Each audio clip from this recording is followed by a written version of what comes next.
साथियों आप सबसे निवेदन है लकी स्टूडियो सलोनी को आप लाइक करें, सब्सक्राइब करें और नई नई वीडियो का आनंद लें।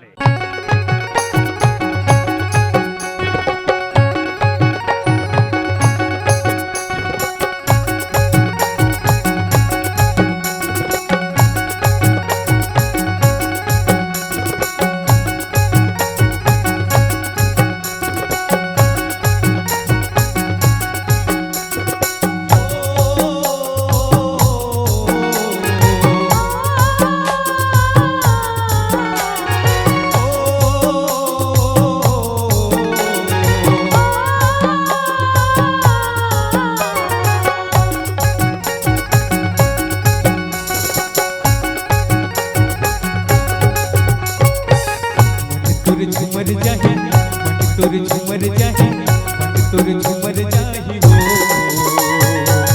ऐसे बजाऊं मैं मनरला ऐसे बजाऊं मैं मनरला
बतिया में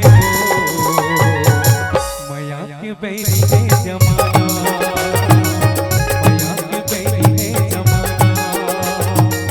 ऐसे बजाऊं मैं मदरला, ऐसे बजाऊं मैं मदरला, ऐसे बजाऊं मैं मदरला, ऐसे बजाऊं मैं मदरला। तुर झुमर जाहे, तुर झुमर जाहे,